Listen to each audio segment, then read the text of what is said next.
Olá, atiradores! Bem-vindos a mais um episódio do ChumboCast, o seu podcast de tiro de pressão. Hoje, episódio número 65. E hoje vamos falar de alguns assuntos variados, mas, assim, bem pertinentes e bem interessantes. Olá, pessoal do Tiro de Pressão. É isso daí. Vamos ver quais são esses assuntos. Olá, atiradores. Aqui é o Leonardo do canal Shooter BR. E, gente, o Charlie sempre vem com essas surpresas pra gente, né? É impressionante. Hoje tá tranquilo. Ai, ainda bem, né? Porque só falta, né? Toda vez ele vem com umas surpresas. Pessoal, vocês não sabem. Ele não fala nada pra gente. Tô mentindo? Não, é verdade. É verdade, é isso mesmo. É tudo surpresa. Olá, pessoal, Ivanildo de novo. Vamos com mais um assunto que até a gente fica assim, ó. Qual o assunto? E hoje, vamos lá, vamos começar direto já com a Ivanilda de uma vez. A Ivanilda, eu acho que ela vai começar bem aqui da gente conversar esse tema. O que acontece? Tanto em comentários de vídeos que eu posto no canal, o Leonardo deve receber comentários assim também. O Rondon já cansou de ver comentários assim no chat das lives. É aquela velha história. Qual é a carabina mais forte? Qual é a carabina mais potente? Me lembra muito uns memes, né, que tem assim, várias filas, né, e tem lá tipo uma paredona com guichê, tem lá, se tivesse 3 guichês, mais precisa, mais econômica e mais potente. A fila da mais precisa ia ter umas 3 pessoas, da mais econômica umas 5 e do mais potente aquela fila dando voltas e voltas e voltas. Ivanilda, putz, a gente tá falando já faz anos, não só a gente, várias pessoas falando há anos. Gente, potência não é tudo. E o pessoal continua fixado em potência. E tem gente que continua fixada em potência e não é nem... Assim, quando a pessoa é iniciante no tiro de pressão, é compreensível. Mas a gente vê que tem gente aí que já está um bom tempinho no tiro de pressão, já ouviu essa questão de que é melhor você ter mais precisão do que muita potência, porque não adianta você ter potência demais se você não consegue acertar o alvo. Mas o povo continua fixado na potência. O que acontece, Vanilda? Por que atirador de pressão brasileiro quer potência? Eu quero potência, eu quero destruição. Olha, não tem noção do porquê é tão assim. E realmente, todo mundo que a gente conversa aqui pensa exatamente carabina com muita potência. Eu vou te falar, eu acho que a mania foi aquilo que você falou, destruição, de arrebentar, lata, quebrar, e voar longe. Mas o que a pessoa está buscando? Eu acho que quem está querendo muita potência numa carabina não tem ainda um foco do tiro, tipo, eu quero praticar X. Por que uma opinião, tá, pessoal? Por que eu penso assim? Porque quando você tem uma carabina potente, você pode ir para qualquer lugar com os amigos e mostrar a destruição, mostrar o efeito que ela causa. Quando você está buscando uma carabina de precisão, igual, por exemplo, quando a gente vai lá para o sítio com impressão, eu sempre permaneço ali entre o 10 e 30 metros, sempre focada ali na precisão, no ajuste de precisão.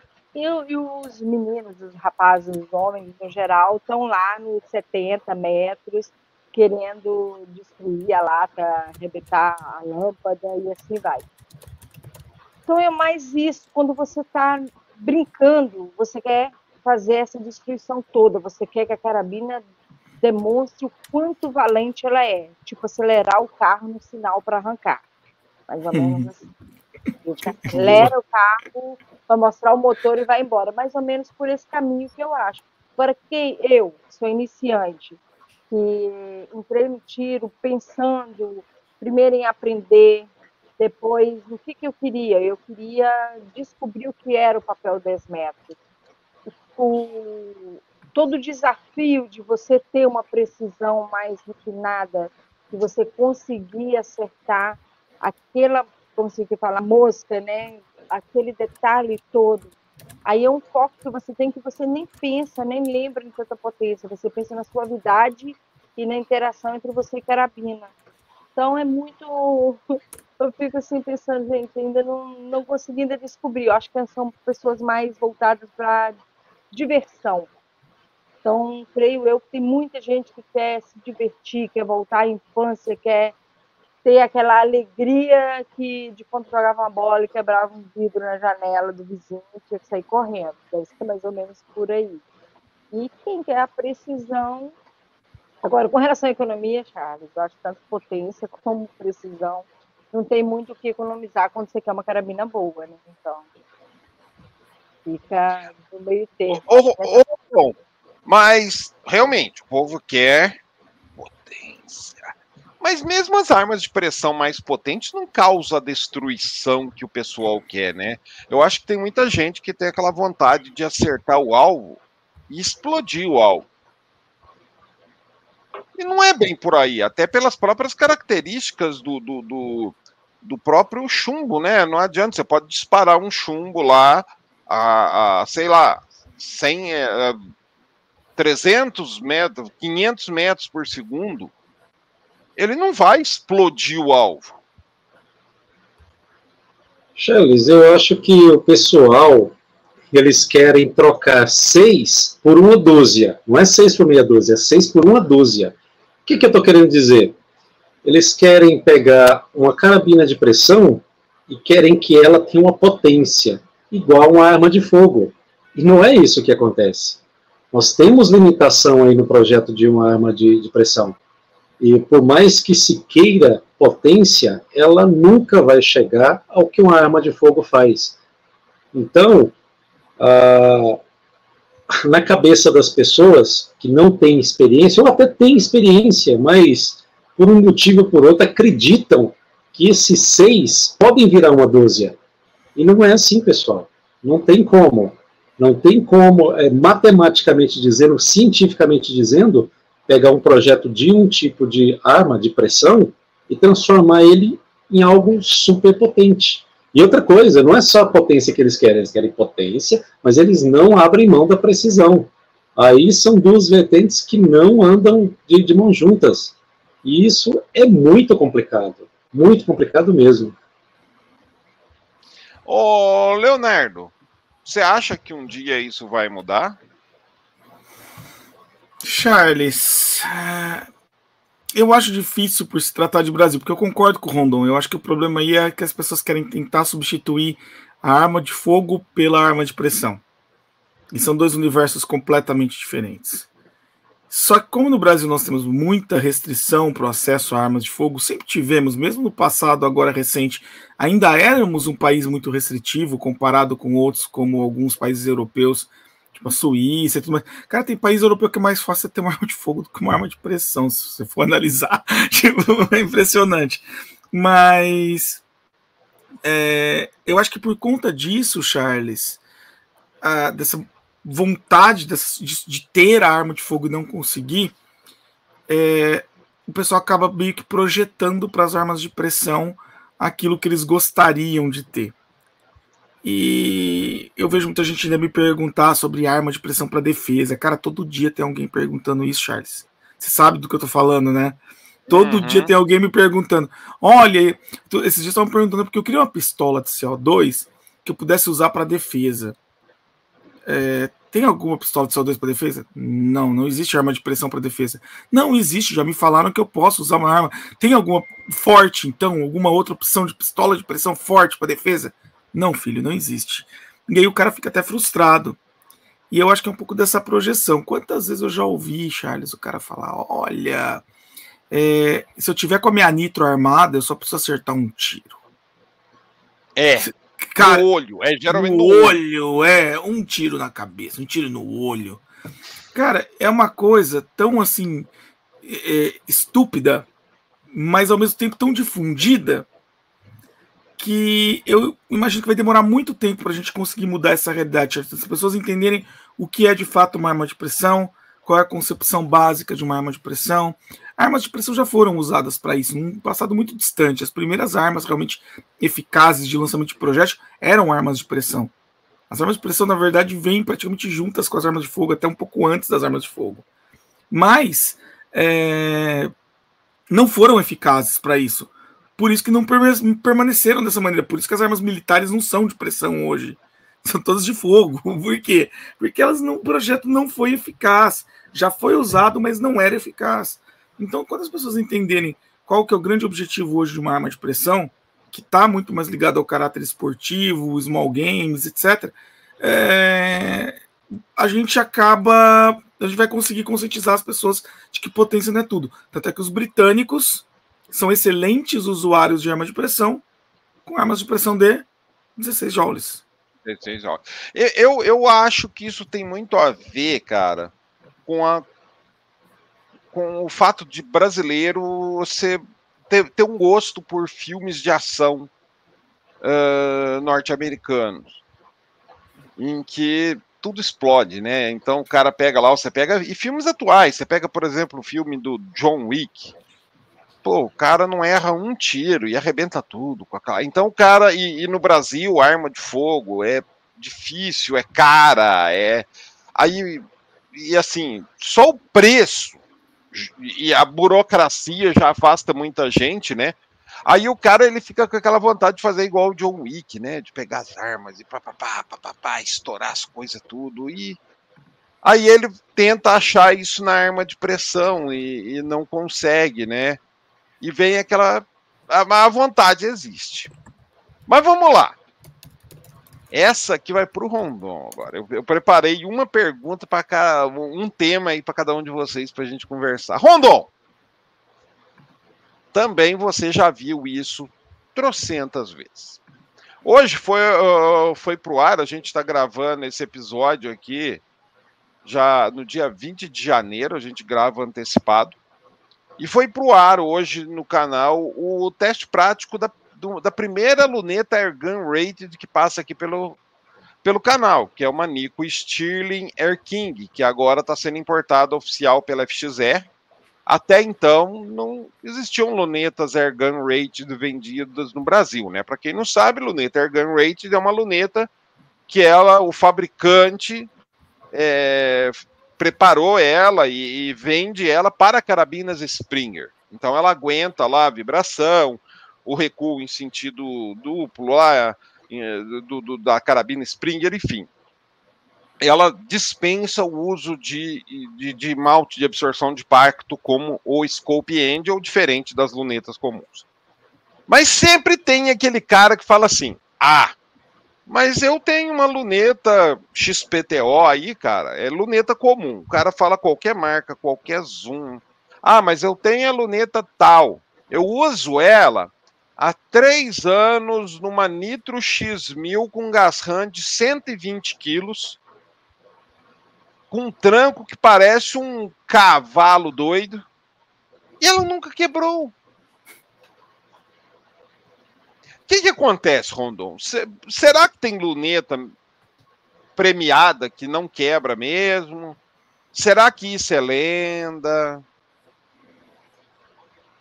Olha, Charles, para acontecer uma situação semelhante a essa que você descreveu, a pessoa durante esses 3 anos deve ter disparado apenas 3 vezes, uma vez por ano. E isso ainda está dentro da estatística. Quem sabe na 4ª vez que essa pessoa for disparar, a luneta não desmonta. Porque, olha, fisicamente, vamos dizer, olhando pelo olhar de engenharia, se uma luneta não foi construída, projetada, usados os materiais corretos, feito ali um tame muito fino de todos os encaixes dela, para que ela aguente esse tranco, essa vibração, ela não vai conseguir. O que acontece? Eu já ouvi histórias com H, ou seja, a história verdadeira, que a pessoa disse isso daí. Não, a minha luneta não quebra, não dá problema. Fomos descobrir que ele já estava na 4ª luneta. Ou seja, a pessoa esconde, ela tem um ego ali que ela quer sustentar que o dela é melhor, que o dela é mais resistente, que o dela consegue passar por tudo isso. De certa forma, ô Charles, as pessoas contando histórias sem o H, ou seja, criadas, né, na cabeça da pessoa, ela consegue transmitir para as outras pessoas que ela é a melhor. Ela é melhor nisso ou naquilo. E, infelizmente, o ego ainda faz parte de muitas pessoas que escondem a realidade e criam essas ilusões para poder se manter. E cá para nós, quem realmente é experiente no tiro de pressão, usando carabinas Springer, seja de mola, seja de Gazan, sabe muito bem que a maioria, ou seja, eu acredito que mais de 90% das lunetas que nós temos acesso à compra, eu falo 90% porque agora a FXR traz oficialmente essas Airgun Rated, então a maioria dessas lunetas que nós temos no mercado nacional, elas não aguentam. Elas em um momento ou outro vão dar problema.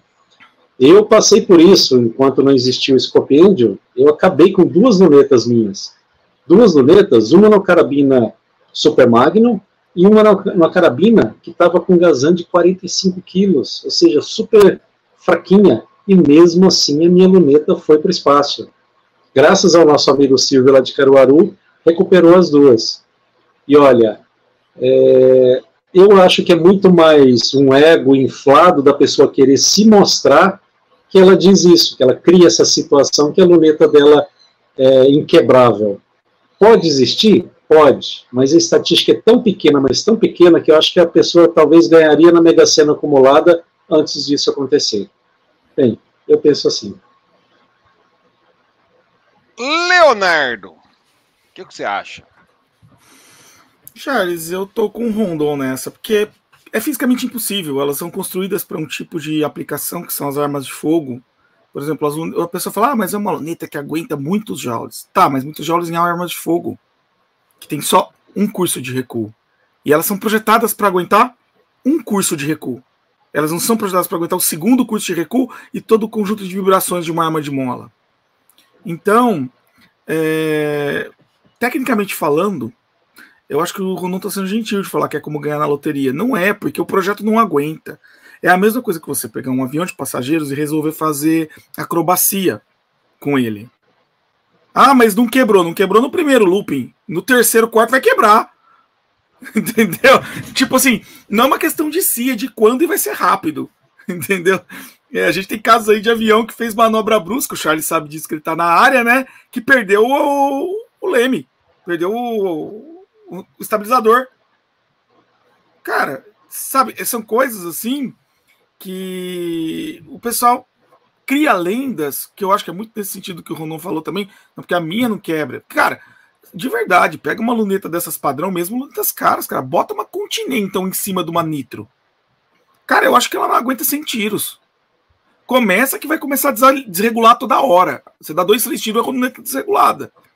Por quê? Porque os próprios cliques da luneta não suportam esse tipo de coisa. Então é muito comum. Cara, é fatal, Charles. Já vi muita gente fazer isso. Coloca lá a luneta, bota, pá, pá. Pô, não tá agrupando. Não tá agrupando, não, cara. A luneta tá pulando. Você vai olhando assim, ela tá mudando a regulagem. Tipo, você já viu isso, Charles? A luneta... Mas sabe uma coisa que eu já vi? Isso que eu acho que é o que acontece com muita gente que afirma isso.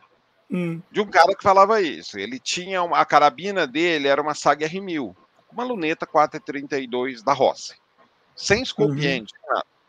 E ele falava, ó, eu já tenho essa carabina que faz uns 2 anos, já tirei umas, sei lá, 5 latas de chumbo com ela, e a luneta tá ótima. Aí, beleza. Qual o alvo que ele atirava?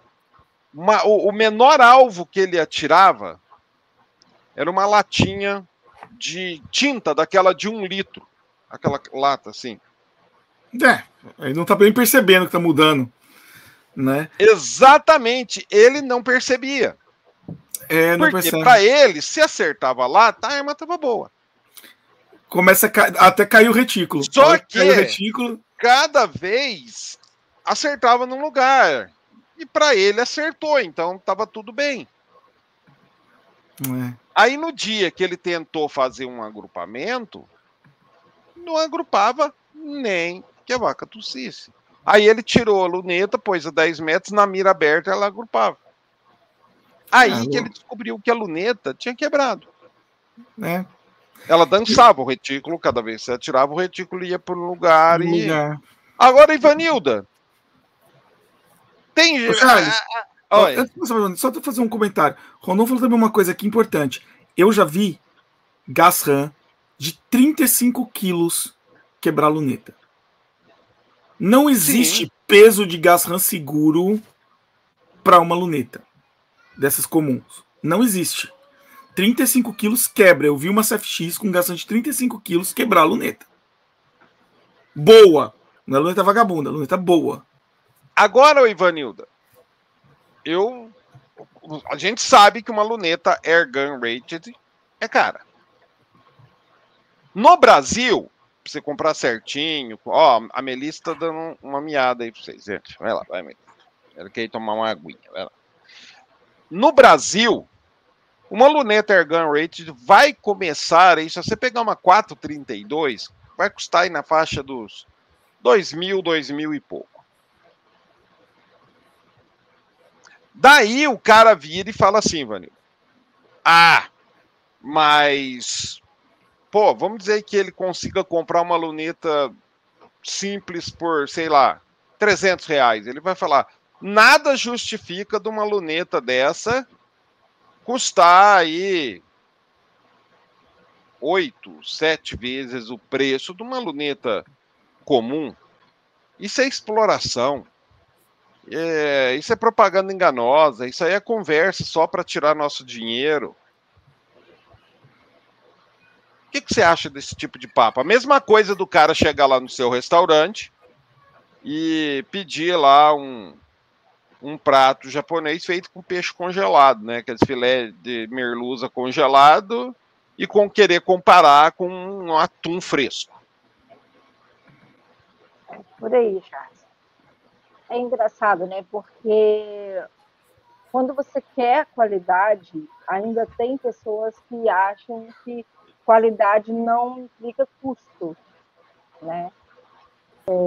Você falou de restaurante, a gente tem um menu vegano, que é o mesmo valor do rodízio tradicional, é um rodízio vegano. Mas por quê? Porque requer um trabalho todo para ser dedicado, né, para poder atender aquele público. A mesma coisa é luneta. Quando você pega mas tá 300, 400 reais uma luneta, me atende bem, o que você está buscando com ela? Automaticamente você sabe que vai ter que trocar várias vezes. A gente fez um episódio falando sobre capa de carabina. Eu até tinha falado um preço alto, porque eu já estava olhando algo que me atenderia, porque é uma coisa que dura a longo prazo. Então, você já pensa, você tem que ver o que você está buscando. Então, é mais ou menos isso. Você está buscando o quê? Está buscando somente ter uma luneta e não estuda a respeito do quanto tempo ela vai durar e quais acessórios você vai ter que comprar para poder que ela não quebre tão rápido. Então, tudo isso implica. Você quer um produto que vai durar bastante tempo, que você vai conseguir atirar, que você não vai ter problema, você vai ter que pagar por isso. Tudo se implica assim. Você não quer ir no interior de Minas, você que é mineiro, acho que Rondon também é de interior, né, Rondon? Se você vai para um sítio, você tem que ter um carro preparado. Você não pode ir com um carro esporte para poder ir para um sítio. O meu pai, ele roda lá, é de Fusca, porque os outros carros não aguentam. É mais ou menos assim, Lunita. Tudo é preparado para poder atuar e agir de tal forma. Você vai comprar o mais barato, vai funcionar? Vai. Por quanto tempo? Por pouco, pouquíssimo, longo tempo? Você não sabe. Vai quebrar e vai trocar.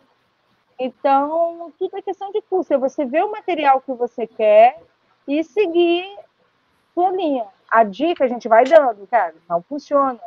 ela quebra, você precisa do malte, você precisa disso. Mas, como se diz, né? Não adianta querer dar marretada em quem não está com a cabeça aberta para poder entender ou não quer entender.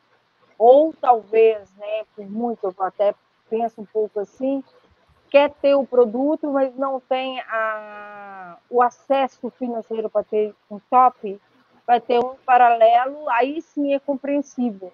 Né? Não, eu vou ter a luneta, vou colocar um bom malte de absorção, vou atirar com ela, aí a gente até entende por quê, está dentro do padrão e ele quer permanecer no tiro. Agora, usar sem malte, dizer que não quebra, é mais ou menos como contar uma história. Né? Então, meu pai diz muito, né? Uma mentira bem contada se torna verdade até para o próprio contador. Então, é um detalhe que a gente tem que ter atenção. O que você está comprando e para que você vai aplicar. E estudar um pouquinho, ler a respeito, ver vídeos. Ah, mas eu quero ver uma segunda opinião, ver de uma outra pessoa que entende, de uma terceira pessoa, conversar com os amigos e entender um pouco mais. As pessoas esquecem de estudar sobre o que está fazendo. É só tiro, mas requer você entender do tiro, entender a prática, entender a potência, entender a precisão, para poder atuar e se divertir, né, atirando. Leonardo, essa é para você. Janeiro tá aí chegando ao fim.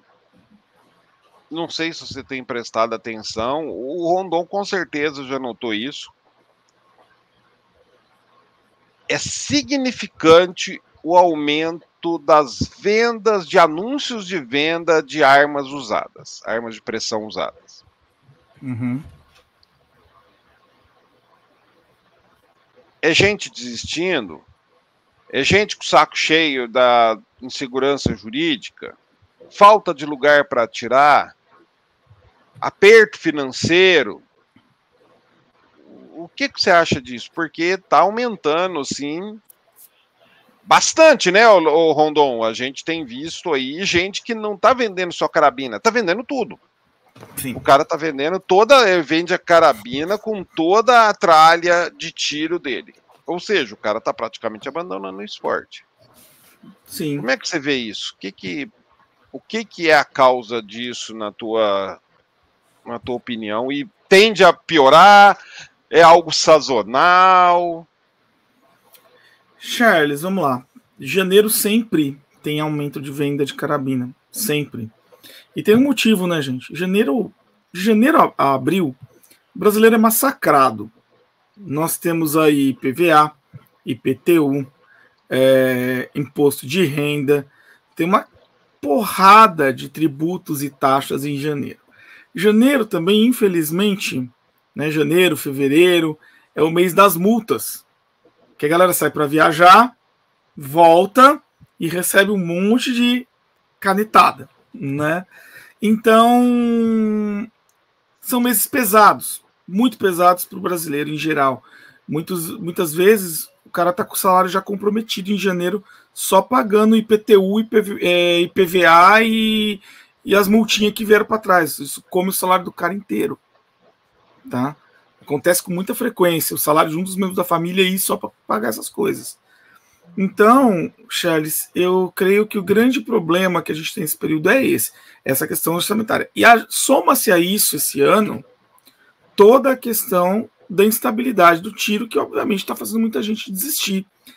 Principalmente, Charles, quem investiu naquelas carabinas que acabaram se tornando restritas.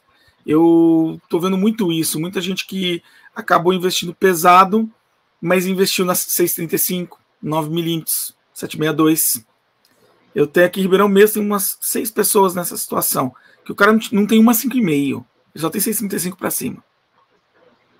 E aí o cara tá se desfazendo de tudo, não tem ninguém para comprar, e o cara desanima do esporte, né? Você imagina, o cara botou 10, 15 mil em equipamento, e o que ele botou em equipamento virou pó.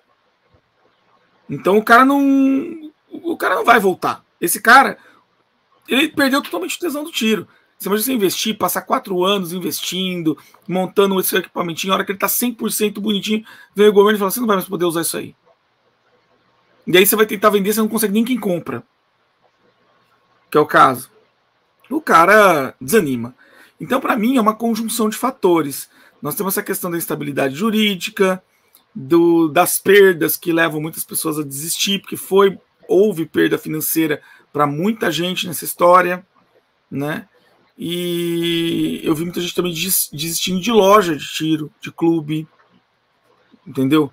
Eu tinha um colega meu que estava com um projeto de um clube lindo aqui, esportivo mesmo, com linha da CBTE, padrão CBTE, internacional, capaz de receber prova internacional. O cara queria montar um clube aqui na região de Ribeirão.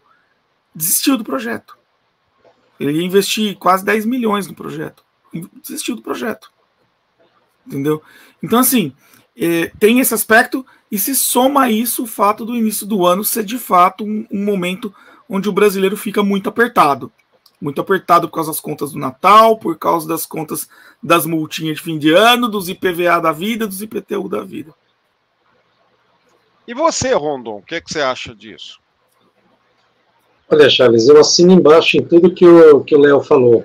Ele praticamente resumiu todos os grandes porquês das pessoas fazem isso. E olha, sempre que tem esse tipo de situação, eu sou uma das pessoas que mais apoiam para que essas pessoas não se desfaçam dos seus equipamentos. Olha, tiro de pressão é entretenimento. Entretenimento é um gasto que você tem para você. Você fez aquele gasto para que isso te traga prazer. E esse gasto nunca vai voltar para você da mesma proporção que você investiu. Então, sempre você vai estar com perdas ali. Por isso que eu sempre aconselho a todas as pessoas não se desfazerem dos seus equipamentos. E essa semana mesmo, falando nisso daí, essa semana mesmo eu vi uma senhora num grupo aqui de tiro de pressão se desfazendo de um kit de um R8, linda, gente, vocês não têm ideia. Kit completo, a tralha completa igual o Charles disse aí. E, assim, até aceitando valores bem abaixo do que com certeza ela pagou, mas com certeza é por conta desses motivos que o nosso amigo Léo explicou aqui. E também chegou até mim uma oportunidade aí, eu acabei não tendo o capital para poder investir nesse momento, mas oportunidade muito boa de um amigo nosso que estava se desfazendo de 2 armas para comprar uma outra arma, que com certeza a pessoa que estava vendendo essa outra arma estava numa situação igual a essa que o Léo explicou aqui, dessas, né, que o Léo explicou aqui. Então é um efeito em cadeia também.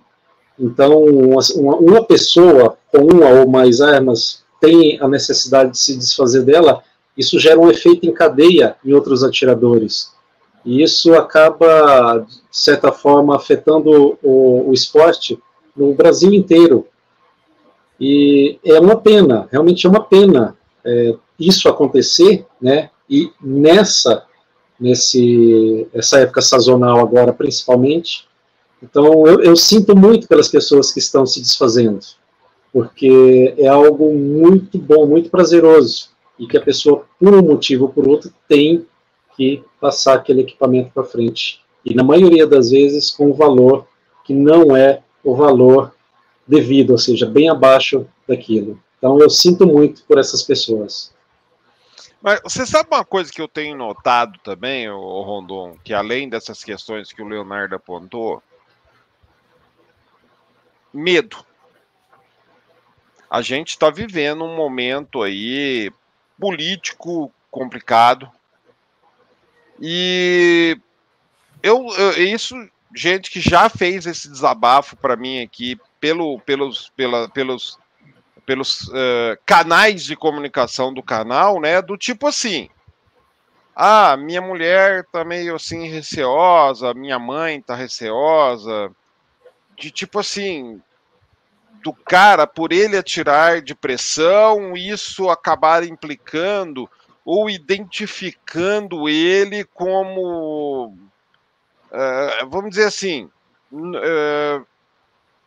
como um cara que pode, que é da oposição ao governo atual, e que isso, as pessoas ficam com certo receio de que isso possa trazer aí alguma coisa, trazer alguma repercussão. Então, para evitar problema, a pessoa falou: ó, tô saindo por enquanto. Quando tiver, as coisas estiverem mais tranquilas, eu volto. Mas no momento, para apacentar ânimos aí de quem está em torno de mim e para evitar algum possível problema de algum tipo, eu vou abrir mão disso. Você tem notado isso aí, Ivanildo? Você acha que isso acontece com muitos atiradores? Charles, isso está acontecendo com a gente, comigo, e com o Ó, Fabiano.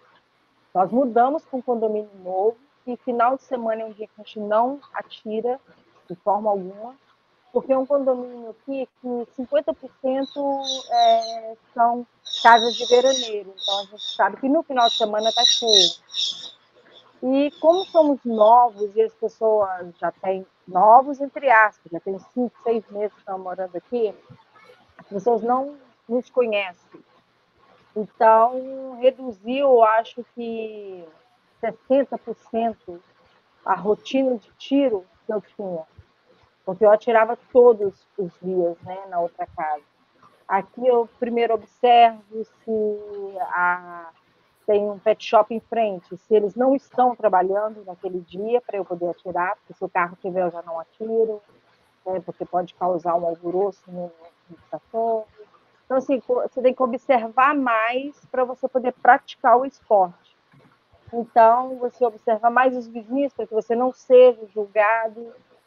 Então, é muito delicado. Esse ponto que você falou aí, ele é muito importante. Afeta, sim, tanto por você, onde você mora, né?